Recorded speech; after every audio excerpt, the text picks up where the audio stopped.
Alright, magandang gabi na ho sa lahat natin ng mga viewers Luzon, Visayas at Mindanao all over the world. Welcome naman sa ating panibagong video, panibagong reaction, mga ka-action, mga kakampeng. O gusto ko lang ho na i-share ho ito sa inyo. Ito ho ay isang survey na kung saan pinagpipilian o tinatanong kung sino ho ang pipiliin nila sa darating na presidential election sa pagka-presidente sa 2028. So pinagpipilian ho dito si Mayor Leni Robredo at saka si Vice President Sara Los Tallera. So ang pinili ho ng isang tatay ay si Sara. Ang pinili ho ng isa ay si Mr. President Bongbong Marcos, kahit wala man sa survey, basta kay ang pinipili niya kay Mr. President Bongbong Marcos pa rin. So natawa lang ako dito mga ka-action, mga kakampeng, kasi nag-walk out ho ang Makasara. Kasi habang ini-interview ho itong Makasara kung bakit si Sara, nakikinig ho ang Makabungbong. Pero umalis ho ang Makasara bago pa man ma-interview itong Makabungbong. Nag-walk out. Ayaw niya sigurong mapakinggan ang panig ng Makabungbong. O eto mga ka-action, mga kakampeng, panoorin ho muna natin ito. Pero bago ang lahat, paki-follow ho ng kanyang feeds. Ito po si KR TV Main.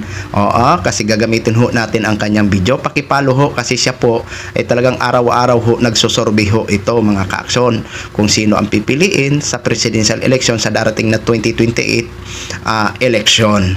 Ayan po mga ka-action, KR TV Main. Ayan. Credit o courtesy ho sa video nyo, sir. Please allow me to use for informative purposes only. Thank you so much, sir. Eto ho, mga ka-action, panoorin at pakinggan ho muna natin ito. Napipisil na tayo sa kanilang dalawa. Dito tayo sa Sara. Sara Duterte po. Pwede ko malaman kung bakit po. Iyan ang tunay na nagtatrabaho ng tunay. Nagtatrabaho ng tunay. Pero yung iba, mahina ang iyan ang kukunin nila yung mga magnanakaw. Sir, sa nagawa ni VP Sara, anong pinaka-nagustuhan niyo po? Pinaka-paborito niyo?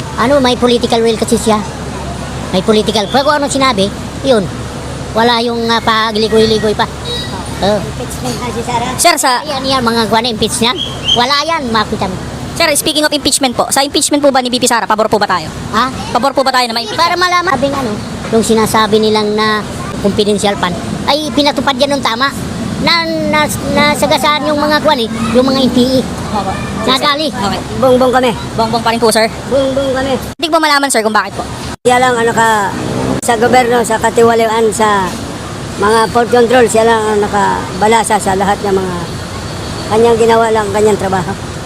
Sir, pwede ko po ba malaman ano yung pinaka-paborito mo nagawa ni President Bongbong ngayon?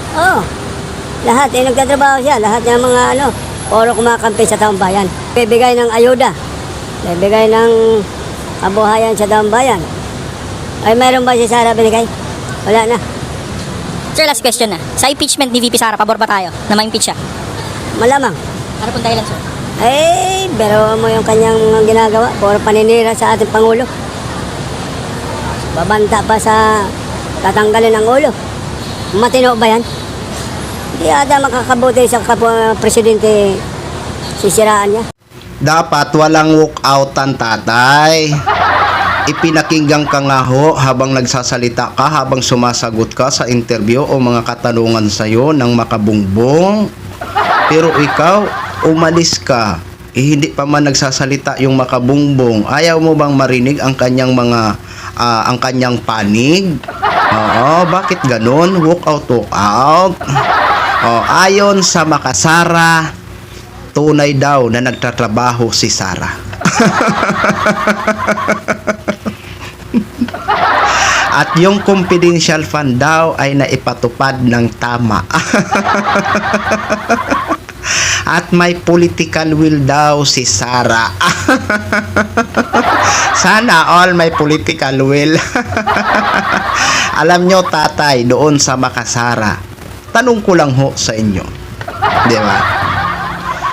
Kung nagtatrabaho ng tunay si Sara at naipatupad niya ng maayos ang confidential fund, bakit na-impeach po siya sa House of Representatives? At nagkanda-bikos-bikos ho siya kung paano niya maipaliwanag ang confidential fund na kanyang ginasta. Kung sa palagay mo ay nagtatrabaho ng maayos at na ipatupad ng maayos ang kanyang confidential fund. Bakit umabot ho siya na na-impeach siya sa House of Representatives at umakyat sa Senado at nagkaroon ho ng trial? Kung sa tingin mo pala ay nagtatrabaho ng maayos, di ba?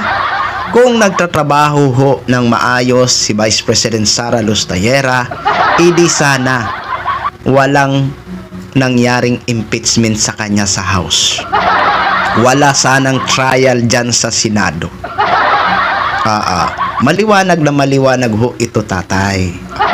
At dyan sa sinasabi mo, tatay, na may political will si Vice President Sara Lustayera, ano ba talaga ang pagkaintindi nyo sa political will?